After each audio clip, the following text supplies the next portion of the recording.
Muscles क्या हैं?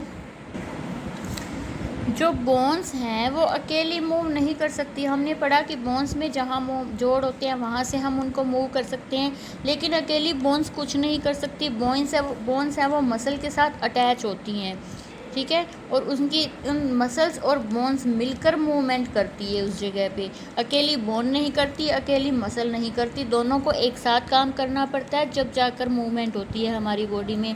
और अगर काउंटिंग की बात करें तो मसल है वो 650 होती हैं अलग अलग टाइप की, ठीक है।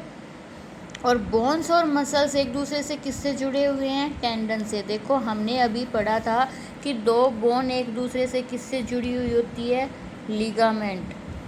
और बोन और मसल आपस में किससे जुड़ी हुई होती हैं? टेंडन। ये डिफरेंस याद रखना, लिगामेंट दो बोन्स को जोड़ती हैं, टेंडन्स क्या करती हैं? बोन्स एंड मसल्स को, ठीक है।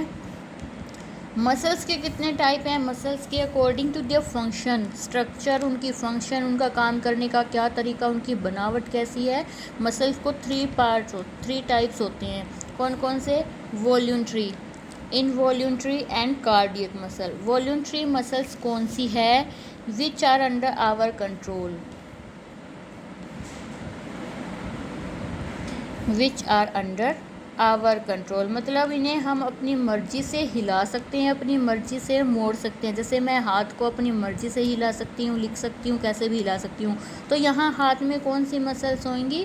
वॉल्यूंट्री मसल्स होंगी, क्योंकि इन्हें मैं अपनी विश के अकॉर्डिंग, अपनी इच्छा के अनुसार मैं इन्हें इनसे काम करवा सकती हूँ, ठीक है। इनको वॉल्यूंट्री मसल्स कहते हैं, जैसे हमारी आर्म्स में, लेग्स में, ठीक है।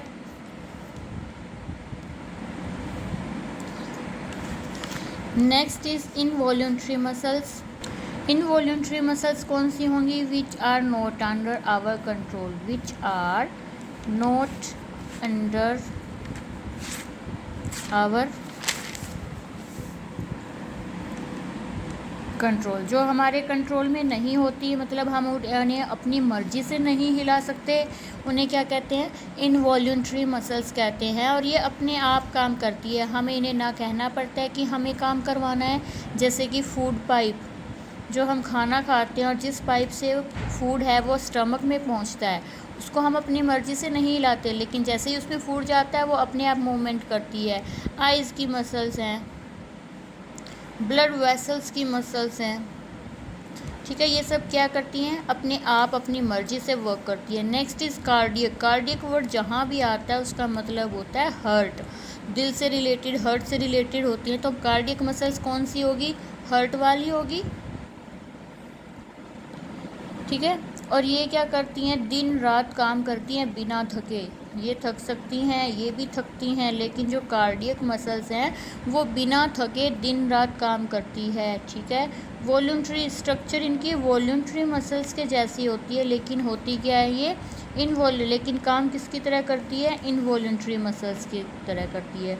अब मसल्स काम कैसे करती है? मसल कॉन्ट्रैक्ट होती हैं, सिकुड़ती हैं, सिकुड़ के खुद को छोटा कर लेती हैं या बड़ा कर लेती हैं, और इनके कॉन्ट्रैक्शन से और रिलैक्सेशन से ही हड्डियाँ मूव होती है सब किसी भी डायरेक्शन में, ठीक है। और इसी कॉन्ट्रैक्शन के कारण, मसल्स की कॉन्ट्रैक्शन के कारण ही हम वर्क कर सकते हैं, बेंड कर सकते हैं अपनी बॉडी को, जंप कर सकते हैं, या फिर थिंग्स को कैरी कर सकते हैं। और हर जॉइंट में 2 टाइप्स की मसल होती हैं। एक मसल होती है पुल करने के लिए, और दूसरी होती है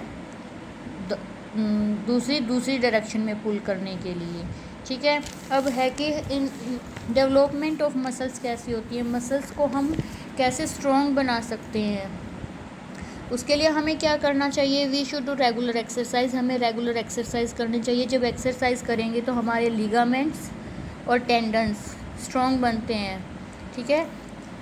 प्ले गेम्स खेलनी चाहिए, गेम कंप्यूटर में नहीं, ऐसी गेम जिससे हमारी फिज़िकल एक्सरसाइज हो जाए।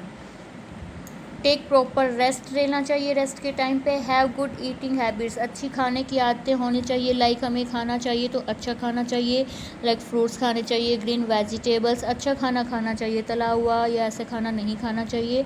और हमें स्मोकिंग से, तंबाकू चबाने से या फिर अल्कोहल से दूर रहना चाहिए, ड्रग से दूर रहना चाहिए। इससे हमारी बॉडी को डैमेज होता है। तो जो रेगुलर एक्सरसाइज, गेम्स और प्रॉपर रेस्ट और गुड फीडिंग ईटिंग हैबिट्स हैं, ये हमारी बॉडी को, हार्ट को हेल्दी रखते हैं, स्ट्रॉन्ग रखते हैं। ठीक है, now our chapter is complete. Thank you.